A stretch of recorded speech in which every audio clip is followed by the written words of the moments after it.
Hello পিস্তুপল, আসসালামু আলাইকুম। সবাই কেমন আছেন? আশা করি সবাই ভালো আছেন। আমিও আলহামদুলিল্লাহ ভালো আছি। এখন আছি আমি আমার হলের ছাদে। আর আজকে আমি আপনাদের সঙ্গে কথা বলব হচ্ছে এআই নিয়ে। এআই মিনস হচ্ছে আর্টিফিশিয়াল ইন্টেলিজেন্স। আর্টিফিশিয়াল ইন্টেলিজেন্স এর কারণে কিন্তু অনেক ভিডিও আমি দেখতে পাচ্ছি। বা এখন এর উপকার যেমন আছে, অপকারও তেমন আছে। উপকার বলতে কি আপনারা মনে করেন কোন দেশের ল্যাঙ্গুয়েজ জানেন না, আপনি ওই দেশের ল্যাঙ্গুয়েজ ছাড়াই ওই দেশের ভয়েস ওভার করতে পারবেন। হ্যাঁ?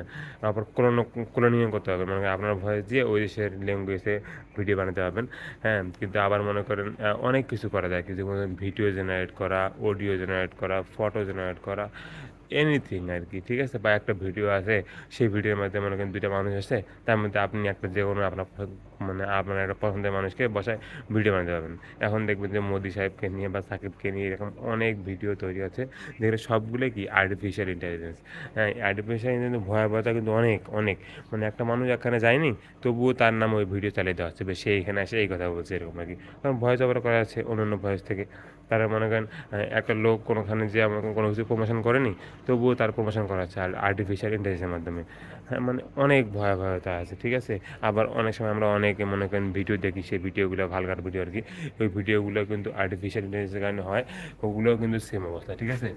যার কারণে অবস্থা খুবই ভয়াবহ আরকি। তাই আর্টিফিশিয়াল ইন্টেলিজেন্স যে মনে করেন আম খারাপ দিক তাইলে অনেক।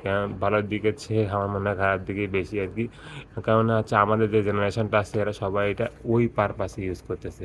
ঠিক আছে? মানে খারাপ পারপাসে ইউজ করতেছে, এইটা হচ্ছে কথা। তো আপনারা যারা আছেন তারা অবশ্যই বিষয়টা খেয়াল রাখবেন যে যেন আমরা যারা আমাদের আর্টিফিশিয়াল ইউজ করা উচিত কারণে আবার মনে করেন যেন আমাদের অন্য কারো ক্ষতি না হয় এই বিষয়টাও অবশ্যই আমাদের খেয়াল রাখতে হবে। আবার মনে করেন ChatGPT থেকে শুরু করে এগুলো কিন্তু অনেক উপকার আরকি। ChatGPT র মাধ্যমে আমরা আমাদের পড়াশোনা বা অন্যান্য কিছু অনেক কিছু এখানে আমরা শেয়ার করতে পারি, অনেক কিছু এখানে জানতে পারি, যেগুলো আসলে আমাদের জন্য উপকার আরকি।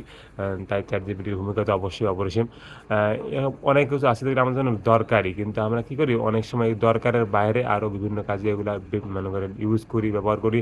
যার কারণে এগুলো হচ্ছে আমাদের ক্ষতির সম্মুখীন হতে হয় বা অনেক মানুষের অ্যাম হীনসাম্যতার মুখে পড়তে হয় আরকি। যেমন একটা মানুষের আপনার যে আমি যেটা বললাম ভালগার ভিডিওর কথা এগুলো অনেকে বানায়। তার নামে কুৎসা রটানো হয় ফেসবুকে, ইউটিউবে। তখন এগুলো থেকে যে মানুষটা নিয়ে এগুলো করা হচ্ছে সে তো অনেক ডিপ্রেশন থাকে যে আমি তো এই জায়গায় যাইনি, আমি তো এই কাজ করিনি। এগুলো কেন হচ্ছে, কিভাবে হচ্ছে? সবই তো আর্টিফিশিয়াল ইন্টেলিজেন্স খেলা। তাই আমরা যারা এখন নতুন প্রজন্ম তাদের অবশ্যই আর্টিফিশিয়াল ইন্টেলিজেন্স ব্যবহার করার ক্ষেত্রে অবশ্যই একটু চিন্তা ভাবনা করে ব্যবহার করা উচিত। বা একটা ভিডিও হঠাৎ করে ফেসবুকে, ইউটিউবে চলে আসলো, সঙ্গে, সঙ্গে আমাদের বিলিভ করা উচিত না যে এই কাজটা ঠিক আছে কিনা বা এরা অবশ্যই হয়েছে কিনা। অবশ্যই এটা কি এর মনে করেন সত্যতা যাচাই করে তারপর আমাদের অবশ্যই কাজ করা উচিত বলে আমি মনে করি। তাই এই যুগে আমরা হচ্ছে এআই থেকে অবশ্যই দূরে থাকবো বা যেটুক না করলে না ওইটুক করবো। আর বেশি কিছু অবশ্যই করা যাবে না। কারণ মানে এক্সট্রা বেশি কিছু অবশ্যই করা যাবে না। আর অবশ্যই নিজের মেধাকে মূল্যায়ন করতে হবে। তো আজকের ভিডিও সবাই ভালো থাকবেন। দেখা হবে আরেকটা ভিডিওতে। আল্লাহ হাফেজ।